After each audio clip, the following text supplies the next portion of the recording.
There's no concern about creatine and doping. Creatine is not listed on any of the official doping list for any organization, so it's perfectly fine to take creatine. Yes, actually it is true. So what we actually see is if you're starting supplementing with creatine, then actually you have initial weight gain. And the weight gain comes from creatine being transported into the cell together with sodium. The sodium drags water into the cell. So as a consequence, if someone actually is supplementing with creatine, we see an increase of 1 to a maximum of 2 kilograms of body weight from creatine supplementation, but that is not fat. That actually is simply just water. So people, human beings that supplement with creatine are just better hydrated. That's another funny rumor about creatine supplementation, and studies that looked at the hormonal effects of creatine supplementation did not show any connection between creatine supplementation, changes in hormones, and therefore potentially linking that to an increased risk of turning bald. So no, that rumor is not true either.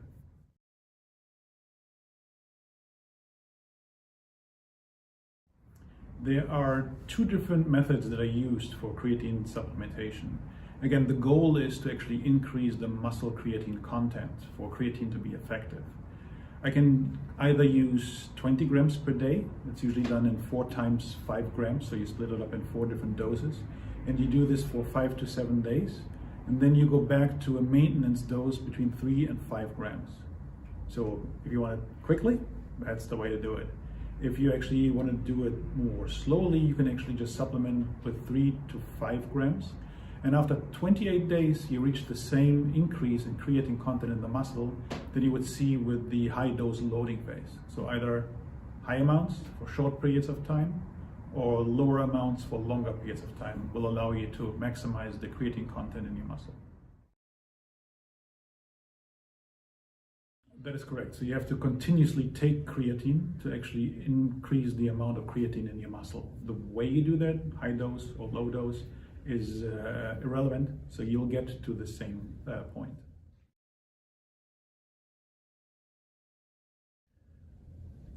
Two grams, I think, is a dose that has some validation. So between 2 and 3 grams as the low dose to actually increase it in the long run. Lower doses, we do not have the scientific validation right now to actually show that they would also be effective.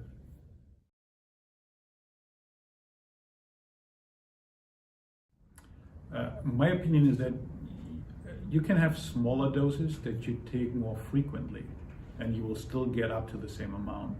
So it comes down to how much in total you actually supplement or get through food during one day. If this total amount then adds up to 2 to 3 grams, then that's a good way to actually increase your creatine stores. There are several studies that looked at creatine timing, meaning should you take it before workout, after workout, before you go to bed, right in the morning. And the data basically shows that it doesn't really matter as long as you take it. So the key point is take it whenever you feel most convenient, but make sure to take it because you need to take it to increase your store. But it does not matter if you take it before exercise or after.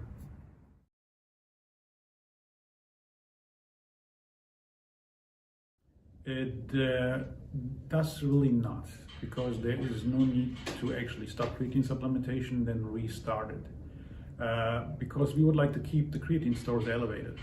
In theory, you can actually stop for a week or two, and it takes a while for the stores to increase, but also takes a while for them to decrease.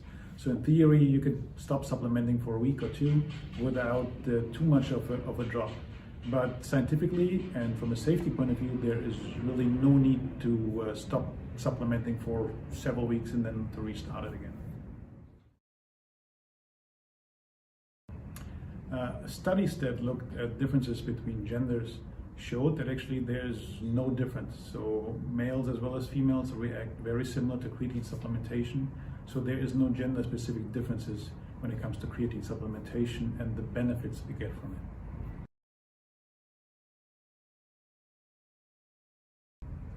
Yes, so while creatine started out in sprinters already, so short time, high intensity, and obviously played a very major role in anything related related to weightlifting and strength and power. Creatine also has a very strong body of evidence to actually be supportive and helpful for endurance athletes. And one example would be you see an increased recovery.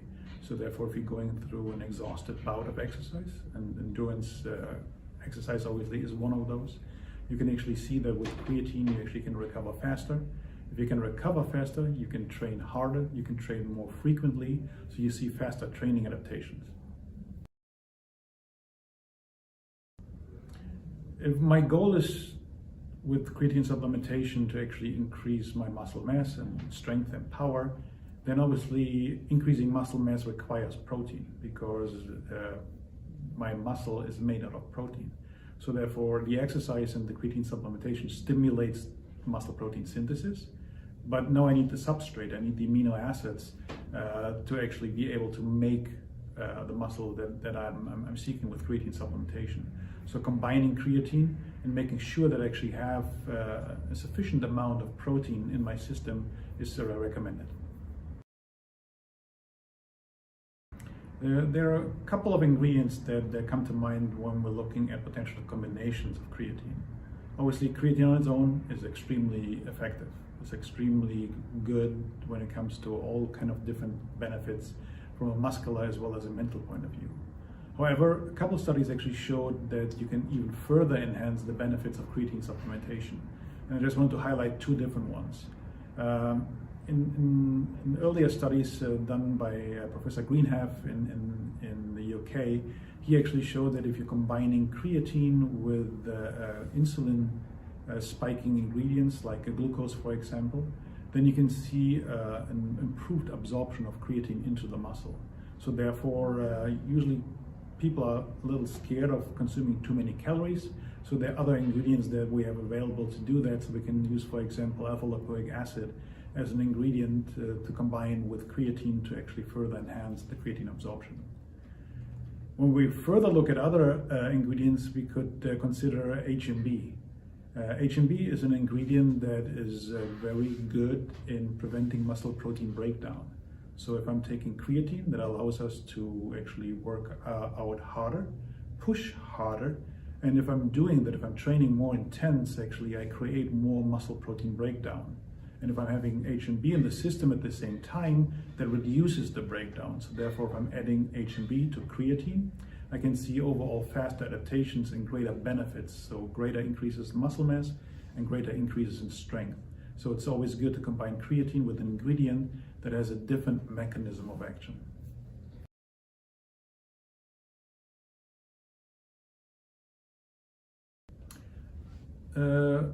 Recently, we've seen quite a few studies looking at the potential effects of creatine on cognitive health. So the brain obviously uses a lot of energy and uses the same principal mechanism that the rest of the body does. So therefore, supplementing with creatine, we now know that increases also creatine stores in the brain. While creatine stores in the muscle can increase by 30 to 40%, the brain, the average is around 10%, and there are great individual variations. And then actually, if I'm having more creatine in the brain, so therefore I have an improved energy available for the brain to do its magic, we can actually see in studies that the people that supplement with creatine see greater cognitive performance. And this is specifically true in cases of stress. So if I'm having a very stressful mental performance, if I'm actually exhausted, if I'm sleep deprived, or if I'm lacking oxygen, so I'm not getting enough oxygen, all those different stresses that I have, then creatine really shines and can really show an improved cognitive performance.